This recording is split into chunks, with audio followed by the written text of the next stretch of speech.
Well, good afternoon. My name is Brigitte Benoist, and I used to be the ECE Undergraduate Affairs Director between 1992 and 2003. And of course, I worked with Charles when he was department chair.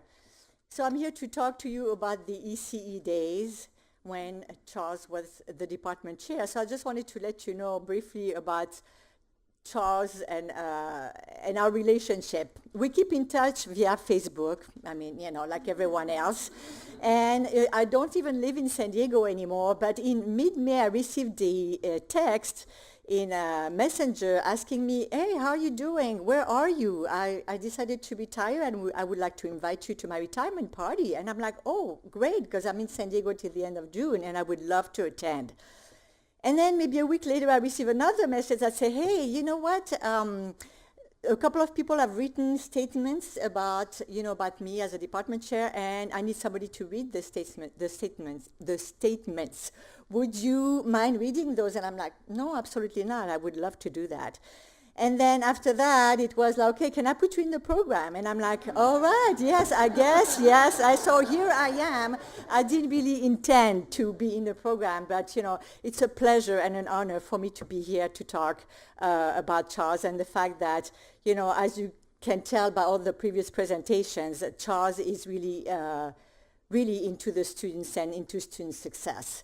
So when I was the program director, I worked with Charles on many, many things, such as making sure that the students would get proper advising from the staff and the proper advising from the faculty advisors, because Charles wanted to make sure that the students would meet regularly with their faculty advisors, and we did have to enforce that, of course. And we worked tirelessly on teaching schedules to make sure that the students would have all the classes they needed to enroll into. We discussed all kinds of things, and we also went through an ABET accreditation. Everybody knows what that means. It's a lot of work. Anyway, the thing I wanted to say about Charles is that Charles has always been very, very approachable, very available. I could go and talk to him about any concerns or issues that I was dealing with the students.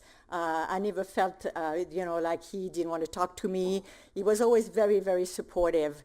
And he offered guidance often, or just told me what I had to do, basically, depending on the case. And he was also very open to our ideas and being creative. So we kind of really started new programs with him also. And I just wanted to thank you for that. And I know that I'm supposed to read a few statements, and I think that maybe first what I was going to do is have Joni Carletta, she made an audio tape, so maybe we can listen to that. And I'm not sure that I'm the one that's supposed to do that. Am I? Because I wasn't told about that. No? Okay. Somebody else is doing it? All right, good.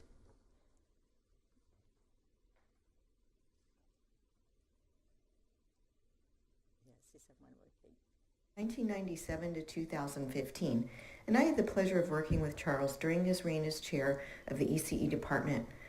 I appreciate the opportunity to speak about Charles during the celebration of his retirement, and I'm sorry I was unable to be there in person. Charles was an accomplished researcher and a respected educator, but what stood out about him was his dedication to the students and how much he appreciated the contributions of the staff.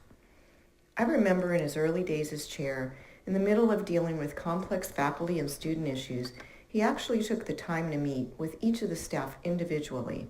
He wanted to learn about the department from the staff's perspective. He asked about our strengths, our areas in need of assistance, and he offered to help where he could. He did whatever it took to ensure ECE was the best department it could be, and he noticed the staff's role in this effort. During this initial meeting, he was not only wanting to learn more about the department, but about us as individuals. He asked what our hobbies were and about our interest.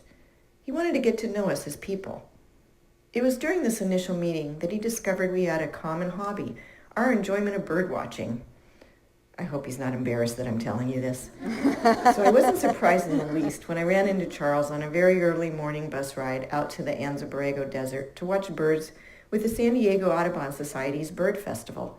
He showed me a different side of himself, that he is not only a great researcher, an amazing teacher, and an accomplished leader, but he's a regular person too. It's been a pleasure working with Charles in ECE, and I wish him all the best in his retirement. I hope he will now allow himself time to relax, maybe get a little bit of sleep once in a while, and do more birding. I'll see you out there on the nature trail, and best of luck to you. Thank you. That is a great statement.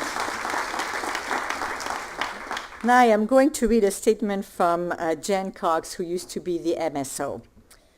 It is an honor to be asked to provide input to today's celebration of Professor Tu's distinguished career at UCSD, and I regret that I'm not able to be here in person. I had the greatest pleasure of working with Charles as MSO in ECE from 2000 to 2003. It was during this time I was able to witness his tireless devotion to faculty, students, staff, research, and the university community as a whole. Charles would spend countless hours working on faculty review files and recruitment. When they were challenged to unravel, and there were always unexpected surprises to make a day more interesting, his knowledge of the university and academic community paved the way to success. Education of the next generation of engineers and scientists remained a high priority, and he was always available to teach classes and advise students, sometimes at the sacrifice of personal time or such simple things as sleep. Charles made it a point of taking each staff member out to lunch at least once during his tenure as chair, and there were over 40 staff. They trusted that he had their best interest at heart and felt comfortable being open and honest with him. He genuinely wanted to help develop ECE as the best place for staff to devote their talents and create a career. He continued to be active in research during his tenure, some things not all chairs are able to accomplish. His lab was well known to building occupants as one of the most chemically toxic labs on campus. And should there ever be a fire alarm, people would exit the stairs furthest from his lab, noting, "I hope this isn't Charles' lab." He was always taking pictures of department activities and as a result, he created a great chronicle of the innovation, people, special events, and ECE community. He would then send the picture to the relevant people so they could share in the memories. The university community is retiring an individual for whom I have a great deal of respect. He is honest, courageous, creative, dedicated, funny, brilliant, and really cares about people with whom he works. I am extremely grateful to have had such a dedicated partner in providing leadership to the department. He always had my back and made me feel very valued. I wish you a long, happy, and healthy retirement. Thank you. Warmly, Jen Cox. So I know we're running late, and those were great tributes to Charles. And I'm just going to say, Charles, I wish you the best in retirement. I've been retired since 2013, and it is absolutely wonderful. And I look forward to seeing all your posts on Facebook, especially those about your scuba diving adventures and the wonderful underwater pictures of sea creatures that I've never seen before. And I really enjoy keeping in touch with you. And thank you very much for being such a great chair while I was working in ECE.